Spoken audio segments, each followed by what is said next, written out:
Jadi, pada skill pertama adalah counseling multicultural, yaitu di mana seorang konselor harus mampu memahami budaya dan juga latar belakang dari konseling. Jadi, contohnya adalah, jadi kalau ibu boleh tahu, kamu dari mana? Jadi, kalau ibu boleh tahu, kamu dari mana? Jadi, kalau ibu boleh tahu, kamu dari mana? Jadi, kalau ibu boleh tahu, kamu dari mana? Jadi, kalau ibu boleh tahu, kamu dari mana? Jadi, kalau ibu boleh tahu, kamu dari mana? Jadi, kalau ibu boleh tahu, kamu dari mana? Jadi, kalau ibu boleh tahu, kamu dari mana? Jadi, kalau ibu boleh tahu, kamu dari mana? Jadi, kalau ibu boleh tahu, kamu dari mana? Jadi yang kedua adalah attending behavioristik, yang dimana seorang konselor harus mampu memberikan kontak mata, bahasa tubuh, dan juga perhatian terhadap konseling. Contohnya seperti, iya, oh, iya, oh, iya, oh, iya, oh, iya,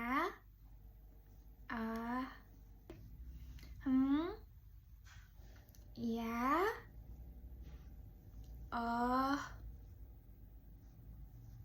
oh, iya, oh, iya, oh, iya, oh, iya, oh. Jadi yang ketiga ada client observation skill, yaitu seorang konselor mengamati gerak-gerik dari konseling. Jadi contohnya, apa yang membuat kamu merasa gugup hari ini? Apa yang membuat kamu merasa gugup hari ini? Apa yang membuat kamu merasa gugup hari ini? Apa yang membuat kamu merasa gugup hari ini? Apa yang membuat kamu merasa gugup hari ini? Apa yang membuat kamu merasa gugup hari ini? Apa yang membuat kamu merasa gugup hari ini? Apa yang membuat kamu merasa gugup hari ini? Apa yang membuat kamu merasa gugup hari ini? Apa yang membuat kamu merasa gugup hari ini? Jadi yang selanjutnya ada open and closed question. Open question itu adalah pertanyaan yang menuntut jawaban panjang, sedangkan closed question adalah pertanyaan yang menuntut jawaban pendek. Jadi contohnya adalah, lalu apa yang terjadi setelah itu? Lalu apa yang terjadi setelah itu? Lalu apa yang terjadi setelah itu? Lalu apa yang terjadi setelah itu? Lalu apa yang terjadi setelah itu? Lalu apa yang terjadi setelah itu? Lalu apa yang terjadi setelah itu? Lalu apa yang terjadi setelah itu? Lalu apa yang terjadi setelah itu? Lalu apa yang terjadi setelah itu? Lalu untuk closed question ada contohnya seperti, jadi kamu merasa sakit hati akan hal tersebut? Jadi kamu merasa sakit hati akan hal tersebut? Jadi kamu merasa sakit hati akan hal tersebut? Jadi kamu merasa sakit hati akan hal tersebut? Jadi kamu merasa sakit hati akan hal tersebut? Jadi kamu merasa sakit hati akan hal tersebut? Jadi kamu merasa sakit hati akan hal tersebut? Jadi kamu merasa sakit hati akan hal tersebut? Jadi kamu merasa sakit hati akan hal tersebut? Jadi kamu merasa sakit hati akan hal tersebut? Lalu untuk selanjutnya ada encourage, yaitu memberikan dorongan terhadap konseli. Lalu apa yang terjadi di sini saya akan mendengarkan lebih lanjut. Lalu apa yang terjadi di sini saya akan mendengarkan lebih lanjut. Lalu apa yang terjadi di sini saya akan mendengarkan lebih lanjut. Lalu apa yang terjadi di sini saya akan mendengarkan lebih lanjut. Lalu apa yang terjadi di sini saya akan mendengarkan lebih lanjut. Lalu apa yang terjadi di sini saya akan mendengarkan lebih lanjut. Lalu apa yang terjadi di sini saya akan mendengarkan lebih lanjut. Lalu apa yang terjadi di sini saya akan mendengarkan lebih lanjut. Lalu apa yang terjadi di sini saya akan mendengarkan lebih lanjut. Lalu apa yang terjadi di sini saya akan mendengarkan lebih lanjut. Lalu ada parafrase, yaitu mengulang inti dari pembicaraan konseli dengan bahasa konselor. Contohnya seperti, jadi kamu melakukan hal tersebut karena kamu belum bisa berbaur di lingkungan yang baru. Jadi kamu melakukan hal tersebut karena kamu merasa belum bisa bergaul di lingkungan yang baru. Jadi kamu melakukan hal tersebut karena kamu merasa belum bisa bergaul di lingkungan yang baru. Jadi kamu melakukan hal tersebut karena kamu belum bisa berbaur di lingkungan yang baru. Jadi, kamu melakukan hal tersebut karena kamu merasa belum bisa bergaul di lingkungan yang baru.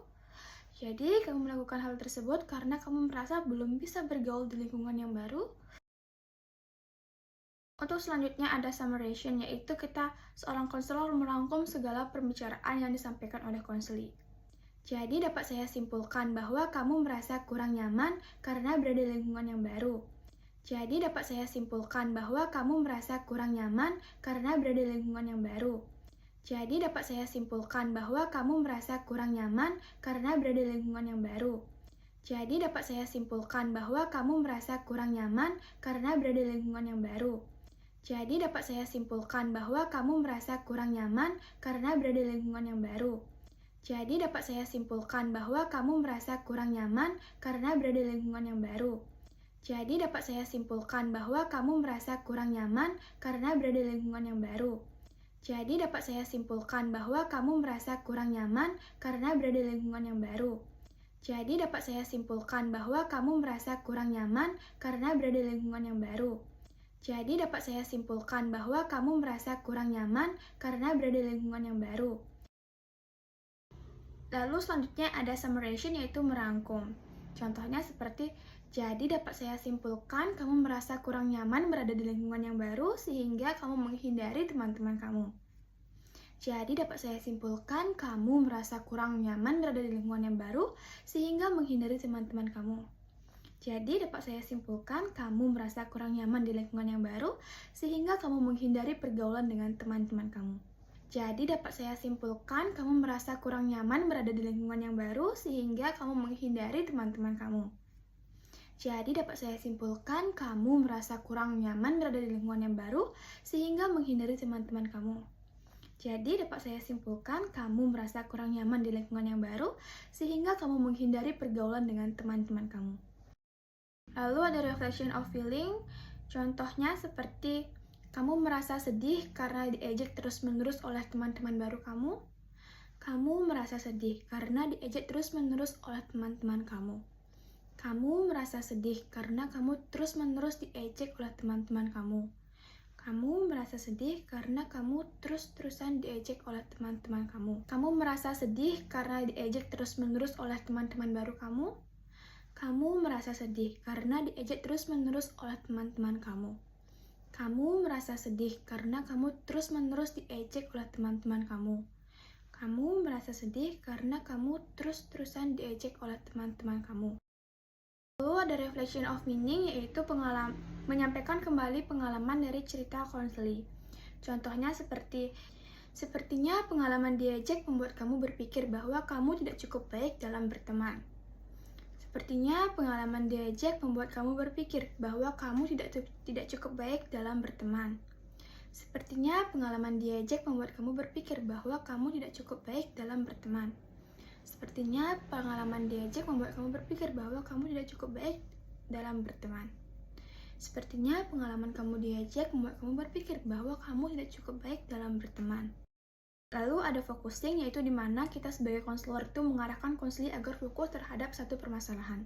Contohnya seperti, tunggu terlebih dahulu, kita akan membahas itu selanjutnya.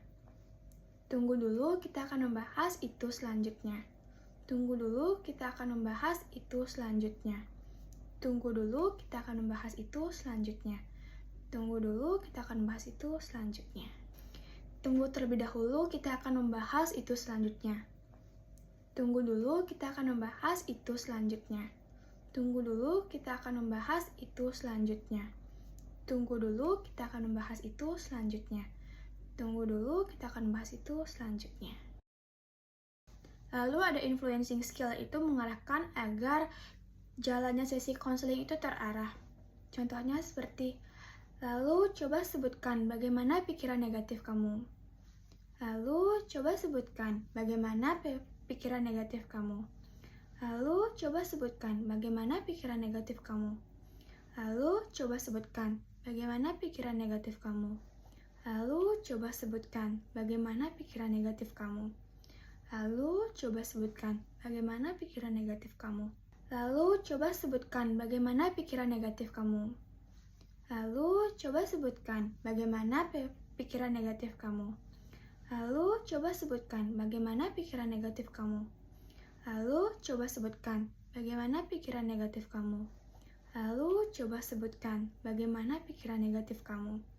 Lalu coba sebutkan bagaimana pikiran negatif kamu. Lalu ada teknik confrontation, yaitu di mana pembicaraan konseling yang dari A berubah ke B, tidak konsisten. Jadi contohnya adalah, jadi kamu menyebutkan bahwa kamu merasa terlalu sakit hati seperti itu. Namun mengapa kamu sekarang menyebutkan bahwa itu hal yang biasa? Tadi kamu menyebutkan bahwa kamu terlanjur sakit hati dengan hal tersebut. Lalu kenapa sekarang kamu menyebutkan bahwa itu adalah hal biasa untuk kamu? Tadi kamu menyebutkan bahwa kamu merasa terlalu sakit hati seperti itu. Namun mengapa kamu sekarang menyebutkan bahwa itu hal yang biasa? Tadi kamu menyebutkan bahwa kamu terlanjur sakit hati dengan hal tersebut. Lalu kenapa sekarang kamu menyebutkan bahwa itu adalah hal biasa untuk kamu? Lalu ada skill sequencing, jadi seorang konselor itu akan mengarahkan jalannya konseling. Contohnya seperti, jadi kita akan mulai dengan tahap awal, yaitu pengenalan, lalu memasuki ke permasalahan dan kita mencari solusinya. Jadi kita akan mulai dengan tahap awal, yaitu pengenalan, lalu memasuki ke permasalahan dan kita mencari solusinya. Jadi kita akan mulai dengan tahap awal, yaitu pengenalan, lalu memasuki ke permasalahan dan kita mencari solusinya. Jadi kita akan mulai dengan tahap awal, yaitu pengenalan, lalu memasuki ke permasalahan dan kita mencari solusinya. Jadi kita akan mulai dengan tahap awal, yaitu pengenalan, lalu memasuki ke permasalahan dan kita mencari solusinya. Jadi kita akan mulai dengan tahap awal, yaitu pengenalan, lalu memasuki ke permasalahan dan kita mencari solusinya. Lalu ada personal theory counseling, yaitu di mana seorang konselor itu memiliki gaya pribadi dalam penyampaiannya. Contohnya seperti, saya percaya kamu akan mampu lebih percaya diri untuk kali ini. Saya percaya kamu akan lebih mampu untuk percaya diri kali ini. Saya percaya kamu akan lebih mampu untuk percaya diri kali ini. Saya percaya kamu akan lebih mampu percaya diri kali ini. Saya percaya kamu akan lebih mampu percaya diri kali ini. Saya percaya kamu akan mampu lebih percaya diri untuk kali ini. Saya percaya kamu akan lebih mampu untuk percaya diri kali ini. Saya percaya kamu akan lebih mampu untuk percaya diri kali ini. Saya percaya kamu akan lebih mampu percaya diri kali ini. Saya percaya kamu akan lebih mampu percaya diri kali ini. Lalu ada integration, yaitu penggabungan dari semua teknik konseling tersebut. Jadi contohnya seperti, ya seperti itu. Lalu bagaimana kelanjutannya? Oh, lalu apakah hal tersebut sangat-sangat membuat kamu kecewa? Coba jelaskan sedikit perasaan yang benar-benar mengganggu perasaan kamu. Jadi, kamu merasa kecewa karena teman-teman kamu tidak menghargai kamu. Sehingga kamu merasa Kamu itu tidak memiliki siapa-siapa di sini karena perbedaan budaya. Kamu tidak usah merasa gugup di sini, karena saya akan membantu kamu hingga kamu menemukan solusi kamu.